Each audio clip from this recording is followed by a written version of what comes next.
먼저 유전자 검사는 아시겠지만 생명윤리법에서 정의를 하고 있습니다. 유전자 검사라고 하는 용어 자체는 과학적인 행위, 유전자 분석을 하는 행위로 통칭할 수 있지만 법률에서 유전자 검사를 따로 정의한다는 뜻은 생명윤리 및 안전에 관한 법률에서는 유전자 검사 행위를 이렇게 보겠다라고 법률에서 규정하는 행위를 제한하기 위함입니다.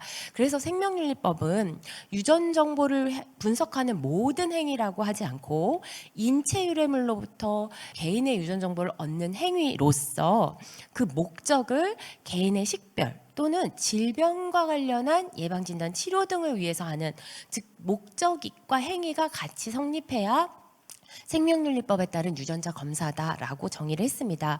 그렇기 때문에 개인의 식별을 위한 본인 확인이나 친자 확인과 같은 생물학적인 식별을 위한 서비스 외에 질병과 관련한 부분에서는 사실 그 질병명이 진단되는 것인지 아니면 그 질병을 치료하기 위해 필요한 것인지 아니면 그 질병이 더 진행되는 것을 막기 위한 것들인지를 의료적으로 판단하는 것이 매우 중요하기 때문에 생명윤리법은 제정 이후 유전자 검사를 쭉 의료적 접근으로서 의료기관의 의뢰를 받아서 수행하도록 했습니다. 그리고 유전자 검사와 유전자 연구를 분리함으로써 이렇게 특정 목적이 명확하게 밝혀진 것들은 검사라고 하지만 아직 밝혀지지 않은 분석 행위들은 유전자 연구라고 하자라고 구분을 했었습니다.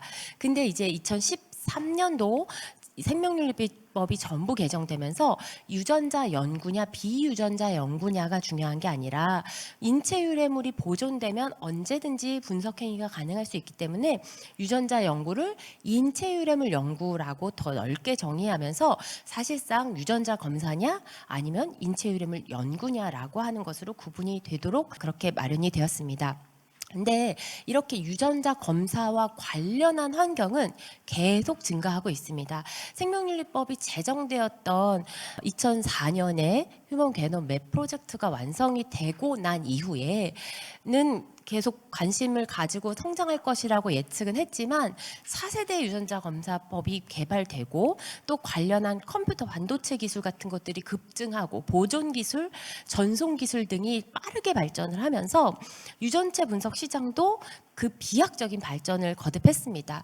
특히 전장 유전체 분석에 들어가는 비용이나 소요 시간 등이 아주 현격하게 낮아지면서 아주 제한된 목적으로만 시행했던 유전자 분석 검사가 이제 영구적 가치와 함께 그 활동 범위를 넓히려는, 즉 유전체 분석 자체의 시장이 넓어지는 요구들, 그런 변화들이 계속되었습니다. 그렇지만 생명윤리법은 여전히 앞에서 말씀드린 대로 정의를 가지고 있었기 때문에 이 유전체 연구와 관련한 대부분의 시장은 사실상 연구의 영역에서 커졌습니다. 근데 영구적 시도가 아니더라도 아직 밝혀지지 않았지만 그래도 예를 들어 암과 환자들 같은 경우는 지금 현재 표준 약제가 없으면 연구적 시도의 대상이 되는 것처럼 연구도 아직 밝혀지진 않았지만 연구자들이 원한다면 할 수 있도록 해야 되지 않냐라는 여러 가지 목소리들이 제기되면서 유전체 시장에 대한 확장 요구가 있었습니다. 이에 대해서 우선 웰리스 항목 일부를 제한적으로 허용하는 게 앞에서 말씀드린 대로 15년에 일부 허용이 되었습니다. 근데 이걸 해보니까 그 민족이나 인종에 따른 유전체 시장이 굉장히 다른 양상을 띠고 실제로 저희가 시범 사업 이후 인증제를 시작하고 난 이후에 여러 마커들에 대한 분석 결과를 검사 기관별로 봐도 이게 어떤 일치도를 보인다거나 해석의 유의성을 가지고 있는 것들이 아직 많이 없습니다. 그러나 오히려 어떤 특정 검사는 모두 다 일치하는 결과를 얻었어요. 왜 그럴까요? 네, 우리나라는 모든 사람이 했는데 아무도 그 유전자의 변이를 안 가지고 있는 거예요. 그런 마커를 하는 게 계속 의미가 있지 않겠죠. 그래서 그런 마커를 삭제하면서 12개, 46개 유전자가 11개, 45개 유전자로 바뀌게 된 배경입니다. 그렇게 우리가 일단 해도 될 것 같아 라고 생각했었던 12개 유전자 항목, 46개 유전자만으로도 불과 2년 시행을 하고 난 다음에 전혀 의미가 없구나, 우리 인종한테는 의미가 없구나라는 것들을 발견했고, 그럼에도 불구하고 이것들에 대한 시장을 지원하거나 확대를 하기 위한 노력도 또 포기할 수 없던 차이기 때문에 이제 유전자 검사기관 영양제를 마련할 필요성 같은 것들이 제기되었습니다.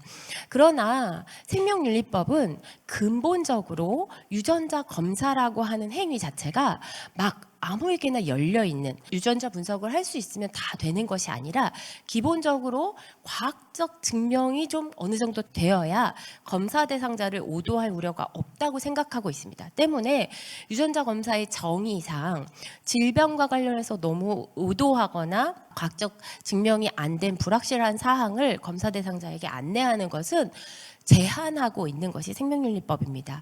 그리고 유전적 특징을 어떤 특정 질병과 관련해서 해석할 때는 반드시 의료기관을 거치도록 하는 제도를 두고 있습니다. 이는 유전자 검사가 의료 행위로만 제한될 필요는 없지만 신체적 건강을 유지하기 위해서 질병과 관련한 해석에서는 매우 신중하고 과학적 증명이나 검사 대상자를 오도하지 않는 것이 이 검사에서 그 결과를 해석하는 데서 매우 중요하다라고 하는 법률의 입장은 동일하다는 것입니다. 그리고 또 이렇게 유전자 검사와 관련해서 누구도 거짓 표시나 과대 광고를 해서 검사 대상자를 오도하거나 유인하는 것은 적절하지 않다라고 법은 명시하고 있습니다.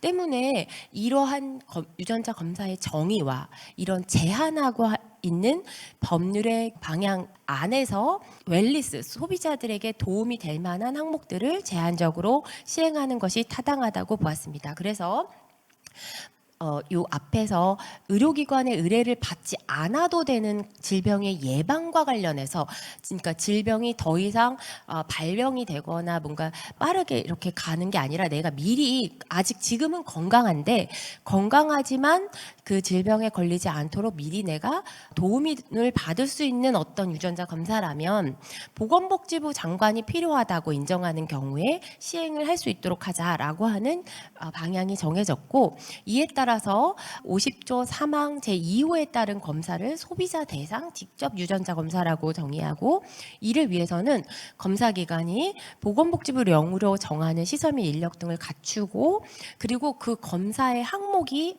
정확하고 숙련도 있게 검사를 할 수 있고, 결과를 분석하고 해석하고 검사 대상자에게 전달할 때 검사 대상자는 물론 개인정보, 유전정보를 적절하게 보호할 수 있는 검사기관의 역량을 갖추었다라고 복지부 장관이 인정한 경우에 해당 검사를 시행할 수 있도록 하고 있습니다. 이에 따라서 오늘 설명드리는 검사 역량 인증제를 시행하고 있습니다. 소비자 대상 직접 DTC 유전자 검사란 이렇게 정의를 하고 있고요. 기존에 의료기관의 의뢰를 받았다는 뜻은 의료기관이 검사기관에 요청을 한 거기 때문에 환자 본인이 동의를 했지만 환자에게 설명을 하거나 그 검사 결과를 다시 환자에게 전달해주는 중간에 의료기관이 있었죠.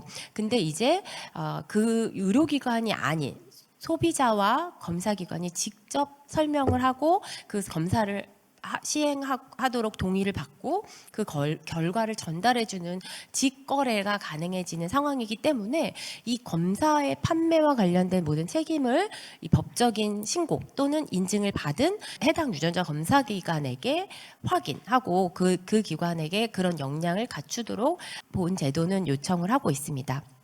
이에 따라서 왜 그렇게 하느냐, 유전자 검사의 전문성과 유용성, 효율성 등에 대한 다양한 영향이 가능하기 때문입니다. 먼저 유전자 검사는 인체 유래물로부터 유전 정보를 얻는 행위라는 행위의 동일성은 같지만 그 얻어진 유전 정보가 그리고 검사 대상자의 고유성과 식별 가능성을 갖추는 유전 정보임에도 불구하고 얻어진 그 개인을 식별할 것인지, 아니면 질병을 진단할 것인지, 아니면 예측할 것인지, 아니면 기타 다른 생동들과 다양하게 결합시켜서 어떤 해석을 할 것인지, 즉 내가 검사를 시행하는 목적에 따라서 검사 결과를 해석하는 방법이나 그 함의가 매우 다양하고, 또 그걸 해석하는데 매우 중요한 전문성. 앞에서 말씀드린 과학적 증명이 된 것이 아니잖아요. 그래서 그런 증명으로 가는 과정 중에 있는 전문성이 매우 요구되더라는 것입니다. 그래서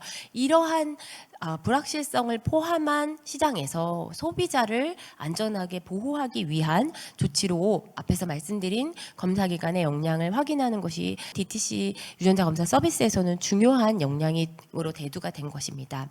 이에 따라서 15년 검사 항목이 일부 허용이 되고 중간에 삭제가 되기도 하고 시범 사업을 통해서 70개 이렇게 증가하기도 하고 현재는 10개 기관에 165개의 항목이 가능해지기까지 계속 추진을 해오고 있습니다. 시범 사업을 통해서 저희가 수행하면서 깨달아진 문제점들이 있고 또 인증제를 지금 시행하면서 또 저희가 이제 첫 해 인증을 받은 기관에 대해서는 실태 평가를 한번 시행을 했습니다. 그래서 그런 여러 가지 단계를 거치면서 저희도 검사기관에게 이러한 애로점이 있구나, 소비자에겐 이러한 취약점이 있구나, 저희는 이런 점을 보완해야겠구나 하는 것들을 계속 발굴하게 되었습니다. 이에 따라서 지금 시행하고 있는 제도는 지금은 이런 형태로 운영된다고 오늘 설명을 드리지만 앞으로도 계속 검사기관과 이 시장과 함께 성장을 해 나갈 예정입니다. 그래서 이런 것들은 참조하시면 될 것 같고요. 그래서 저희가 인증제를 마련한 것은 그동안에 제기된 문제점들을 해결하지는 못하더라도 적어도 한 발짝 개선할 수 있는 방안을 찾을 수 있는 방식으로 진행하자. 그리고 그 안에서 소비자를 가능한 보호할 수 있고 검사기관의 질을 관리할 수 있는 방향으로 하자. 그리고 또 이게 무조건 시장을 억조이는 게 아니라 항목 확대 등 산업계의 요구도 일부 반영이 돼서 안전한 성장이 되도록 하자. 그래서 소비자를 보호할 수 있는 환경을 함께 마련하도록 하자라고 하는 큰 방향성을 가지고 이 제도가 마련되었다는 것을 말씀드리겠습니다. 저희가 인증제에서 가장 중요하게 검사기관을 관리할 때 사용하는 용어를 몇 가지 말씀드리려고 합니다. 인체 유래물을 왜 검사 대상물로 구분하느냐. 똑같이 그냥 바이올로지컬 샘플인 건 똑같죠. 그런데 사람으로부터 유래한 것을 연구용 인체 유래물은 그대로 저희가 인체 유래물이라는 표현을 쓰거든요. 근데 유전자 검사는 앞에서 말씀드린 것처럼 연구가 아니라 특정 서비스의 어떤 조건, 명확하게 확인된 조건을 가지고 목적에 따라서 시행하는 거기 때문에 인체 유래물 중에서 검사를 위해 채취된 것을 검사 대상물이라고 하는 것이고요. 이걸 가지고는 서비스할 수 있는 검사를 하는 대상 물질이 됩니다. 그렇기 때문에 인체 유래물을 직접 채취한 것도 되지만 홀 지놈 시퀀싱이나 엑솜처럼 어떤 전장 유전체 정보를 가지고 있어서 이걸 다시 어떤 특정 목적의 검사 분석을 통해서 할 수 있다면 그것도 유전자 검사가 가능한 대상 물질이 되기 때문에 검사 대상물이라고 할 때는 인체 유래물과 같은 검체 자체도 속하지만 2차 분석이 가능한 전장 유전체 같은 데이터도 홀지놈이라면 포함될 수 있다라는 개념을 가지고 계셔야 될 것 같고요. 우리가 유전 정보는 인체 유래물로부터 유전자 검사를 통해서 얻어진 개인의 유전 정보를 말합니다. 그러나 그 유전 정보는 굉장히 다양하겠죠. 개인을 식별할 수 있는 것부터 질병과 관련한 것들을 얻을 수 있는 연구적 정보까지 굉장히 많은데 그 안에서 내가 연구 목적으로 했다면 연구 목적 데이터 로서의 유전 정보이지만 우리가 유전자 검사를 특정 목적으로 한 것이라면 그건 그 유전 정보 중에서 유전자 검사 특정 목적에 따라서 얻어진 결과라는 것이고요. 그리고 이걸 통칭하는 게 유전 정보다라고 해서 검사 대상물과 거기서부터 유전자 검사를 통해서 얻어진 결과 그리고 그 결과의 과정 중에 생길 수 있는 개인의 유전적 특징에 관한 정보를 통칭하는 유전 정보 이 세 가지 개념을 각각 구분해서 이해하고 계시는 게 중요할 것 같습니다. 그래서 검사기관에 대한 관리 역량을 할 때 또는 우리 기관의 운영에 관한 다양한 표준 운영 지침이나 동의서를 받을 때나 실제 검사 대상물이나 유전 정보를 취급할 때 검사 대상물인가 이게 유전자 검사의 목적한 검사에 대한 결과인가 아니면 목적은 동의받진 않았지만 과정 중에 생기는 유전 정보인가를 명확하게 구분하여 관리의 원칙을 수립하시는 것이 매우 중요할 것 같고요. 그리고 DTC 유전자 검사 서비스를 소비자에게 이제 직접 판매하기 때문에 광고를 할 수밖에 없습니다. 이때 검사기관이 해당 유전자 검사 서비스라고 하는 재화와 용역을 판매하는 판매처이기 때문에 이 표시와 광고 공정화에 관한 법률들을 준수해서 검사기관이 해당 표시나 광고가 사실에 근거해서 명확한 한계를 표시해서 소비자들이 이걸 충분히 이해하고 오해하지 않을 수 있도록 하는 것들을 잘 제공해야 된다라고 하는 것들을 꼭 기억하셔야 되고, 이것들이 여러분들이 이번 평가를 받을 때 우리는 이 DTC 유전자 검사 서비스를 어떤 사람들을 대상으로 어떻게 홍보하고 판매할 계획입니다 라고 하는 계획을 세울 때 반드시 기억하셔야 하는 원칙이라고 할 수 있겠습니다. 그리고 이에 따라서 반드시 인증받은 검사 기관만 수행을 할 수 있고요. 저희가 다만 위탁은 가능합니다라고 했더니 저희가 이제 시행을 할 때 당연히 검사기관이 위탁을 줄 수 있습니다라는 의미인데, 검사기관은 위탁을 받아만 받지 위탁을 줘보지 않으신 거예요. 그래서 저희가 위탁이라는 표현을 썼더니 우리가 위탁을 받아도 되나 보다라고 착각을 하시더라고요. 아닙니다. 위탁을 줄 수 있다는 것입니다. 즉 DTC 유전자 검사는 다른 기관에게 판매 일부 행위, 우리 검사기관이 책임져야 되는 모든 서비스 중 일부를 위탁할 수는 있지만 그 서비스를 위탁받아서 하는 것은 절대 아니다. 즉 다른 수탁사를 거느릴 수 있는 거지 검사기관 자체가 수탁이 가능하다는 뜻이 전혀 아니라는 것을 이 부분을 꼭 기억해 주셨으면 좋겠고요.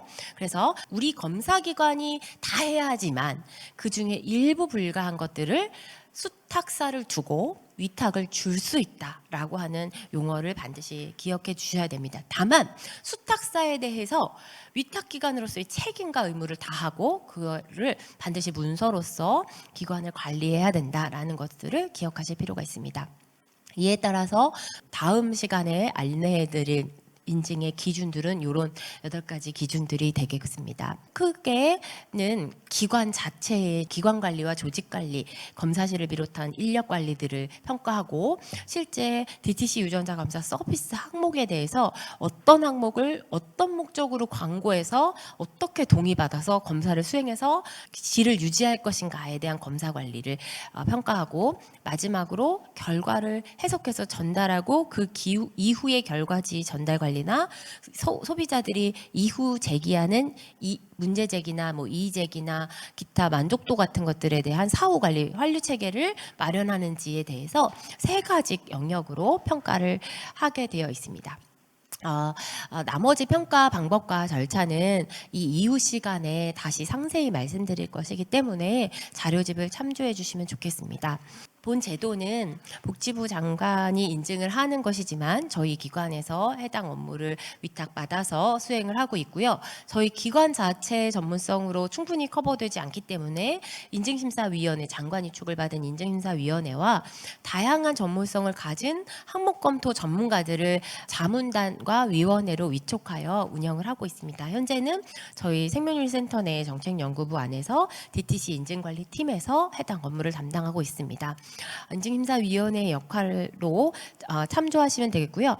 실제 인증을 할지 말지의 여부에 대한 것들을 저희가 평가하고, 이 이후 변경 인증이나 재인증과 관련한 부분에서 평가 기준이나 절차, 실제 그 평가가 적절했는지 등을 인증심사위원회에서 심의 의결하여 최종 통보됩니다.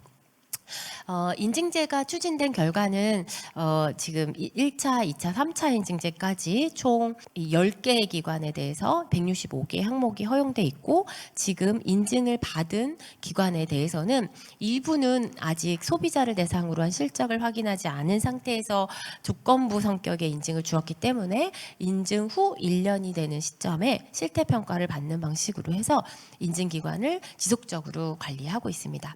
이 점은 참조하시면 될 것 같습니다. 모쪼록 이번 DTC 인증제가 안정적으로 정착되어서 정말 검사 대상자인 소비자들이 유익한 검사 항목들이 발굴이 되고, 또 그것이 우리나라의 유전체 시장을 건전하게 성장시키는데 중요한 밑거름이 되기를 바랍니다.